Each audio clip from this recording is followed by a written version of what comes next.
Hello friends, नमस्कार, जय हिंद। स्वागत है आपका गवर्नमेंट एग्जाम प्रिपरेशन चैनल में। आज हम लोग देखने वाले हैं 4 मई 2023 का करंट अफेयर। चलिए शुरू करते हैं आज की क्लास। आप लोग हो जाइए तैयार। तो आज का पहला प्रश्न है, सुप्रीम कोर्ट का फैसला के अनुसार, ठीक है, तलाक के लिए कितने महीने का वेटिंग पीरियड जरूरी है।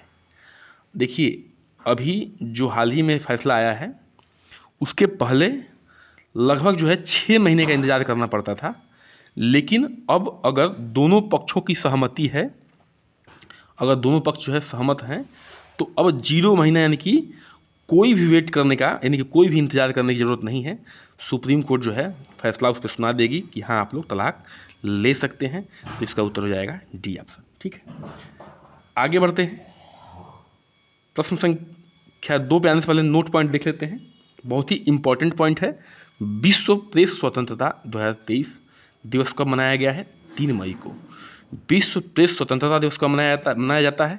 3 मई को। प्रेस के महत्व के बारे में समझ बढ़ाने के लिए विश्व प्रेस स्वतंत्रता दिवस मनाते हैं, जो स्वतंत्र और बाहरी ताकतों से प्रभावित नहीं है। ठीक है, तो ये जो दिवस मनाते हैं प्रेस के महत्व को समझने के लिए और इसकी स्वतंत्रता को समझने के लिए कि क्या है, बाहरी ताकतों से प्रभावित नहीं होता है। इस बात का थीम क्या है विश्व प्रेस स्वतंत्रता दिवस का? Shaping a future of rights, freedom of expression as a driver for all other human rights. ठीक है, ये क्या है, इस बात का थीम है। नोट पॉइंट 2 पे आते हैं, विश्व अस्थमा दिवस। ये भी बहुत ही इंपॉर्टेंट है। ठीक है, अस्थमा किसकी बीमारी होती है? फेफड़े से संबंधित बीमारी होती है। तो ये भी 2 मई को मनाया गया है, जो मई के पहले मंगलवार को मनाया जाता है। ये मई के पहले मंगलवार को मनाया जाता है, लेकिन इस बार पड़ा कब है? 2 मई को ही पड़ा है। इसका उद्देश्य क्या है? वैश्विक स्तर पर अस्थमा के बारे में जागरूकता बढ़ाना और बेहतर प्रबंधन और देखभाल को प्रोत्साहित करना है। ठीक है, इस बार का जो थीम है अस्थमा केयर फॉर ऑल है। ठीक है, थीम क्या है इस बार का? अस्थमा केयर फॉर ऑल है। आगे बढ़ते हैं, प्रश्न संख्या 2 पे आते हैं। विश्व आर्थिक मंच यानी कि वर्ल्ड इकोनॉमिक फोरम के अनुसार भारत में 5 साल में रोजगार में बदलाव की दर कितने प्रतिशत रहेगी? जो विश्व आर्थिक मंच है यानी कि वर्ल्ड इकोनॉमिक फोरम है, उसके अनुसार भारत में 5 साल में रोजगार की जो बदलाव दर रहेगी वो कितनी प्रतिशत रहेगी? 20%, 22%, 24% या 26%? तो दूसरे प्रश्न का उत्तर हो जाएगा बी, यानी कि 22% जो है क्या रहेगा? बदलाव का दर रहेगा रोजगार का। आगे बढ़ते हैं, प्रश्न संख्या 3 पे आते हैं। किस बैंक ने HDFC बैंक स्मार्ट साथी लॉन्च किया है? हाल ही में किस बैंक ने HDFC बैंक स्मार्ट साथी लॉन्च किया है? HDFC बैंक ने, ICICI बैंक ने, एक्सिस बैंक ने, इनमें से कोई नहीं। तो तीसरे प्रश्न का उत्तर हो जाएगा ए, यानी कि HDFC बैंक ने ही HDFC बैंक स्मार्ट साथी लॉन्च किया है। इसको लॉन्च करने के पीछे उद्देश्य क्या है, इसको देख लेते हैं एग्जाम की पॉइंट में। बैंकिंग उत्पादों और सेवाओं को अंतिम मील तक ले जाना है और देश के विकास में योगदान देना है। इस जो भी ये लॉन्च हुआ है योजना इनकी, उसके हिसाब से। आगे बढ़ते हैं, प्रश्न संख्या 4 पे आते हैं। हाल ही में किसने अभी स्नूकर विश्व चैंपियनशिप का खिताब जीता है? मोस्ट इंपॉर्टेंट क्वेश्चन है। हाल ही में किसने स्नूकर विश्व चैंपियनशिप का खिताब जीता है?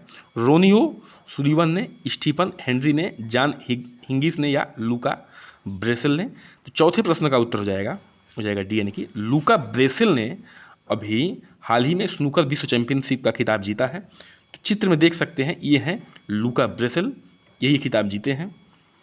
प्रश्न संख्या 5 पे आते हैं। हाल ही में कौन जो है मैन ऑफ द सेंचुरी बने हैं? ठीक है, हाल ही में कौन जो है मैन ऑफ द सेंचुरी बने हैं? रामकिशन जी, खमताई सिम्फोडोन जी या ऊपर के दोनों, या इनमें से कोई भी नहीं। तो 5वें प्रश्न का उत्तर हो जाएगा रामकिशन जी जो है हाल ही में मैन ऑफ द सेंचुरी बने हैं। ये हैं रामकिशन जी, चित्र में आप लोग देख सकते हैं। 97 वर्ष की इनकी उम्र है। पूर्व लोकसभा सांसद पंडित रामकिशन को हाल ही में समाजवादी नेता के रूप में उनके योगदान के लिए नई दिल्ली में शताब्दी पुरुष यानी कि मैन ऑफ द सेंचुरी की उपाधि से सम्मानित किया गया है। उन्हें यह सम्मान प्रसिद्ध समाजवादी विचारक और सांसद मधु लिमये के जन्म शताब्दी के समारोह पर के दौरान दिया गया था। ठीक है, उन्हें कब दिया गया है? सांसद मधु लिमये के जन्म शताब्दी के समारोह के दौरान दिया गया था। प्रश्न संख्या 6 पे आते हैं।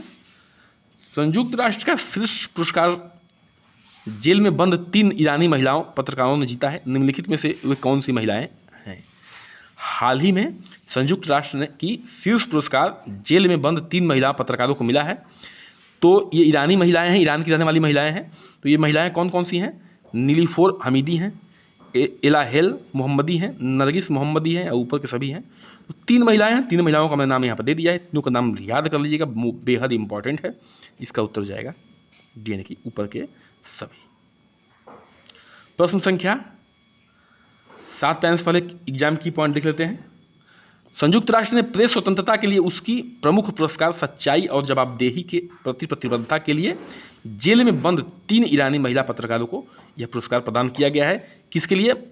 प्रेस में स्वतंत्रता के लिए उसकी प्रमुख पुरस्कार सच्चाई और जवाबदेही की प्रतिबद्धता के लिए पुरस्कार इन 3 महिलाओं को मिला है। आगे बढ़ते हैं, प्रश्न संख्या 7 पे आते हैं और आज के अंतिम प्रश्न पे भी। Made in India 75 years of business and enterprise, यह पुस्तक किसने लिखी है? Made in India 75 years of business and enterprise, यह पुस्तक किसने लिखी है? अमिताभ कांत जी ने, विक्रम सेठ जी ने, अरुणधति राय जी ने या खुशवंत सिंह ने? 7वें प्रश्न का उत्तर हो जाएगा यानी कि अमिताभ कांत जी ने made in India 75 years of business and enterprise यह किताब लिखी है। तो ये है अमिताभ कांत जी, आप लोग देख सकते हैं चित्र में। इनकी और भी किताबें हैं जो क्या है, बेहद इंपॉर्टेंट है। Branding India in an incredible story, दूसरी है incredible India 2.0, editor of the path ahead, transformative ideas for India. ठीक है, तो ये भी किताबें इनकी ही लिखी हुई है, अमिताभ कांत जी की ही। तो इसी के साथ जो है आज का सेशन हमारा समाप्त होता है, यानी कि द एंड होता है। चैनल को सब्सक्राइब करिए, लाइक करिए, शेयर करिए, कमेंट करिए, बन रहिए हमारे साथ। नमस्कार, जय हिंद।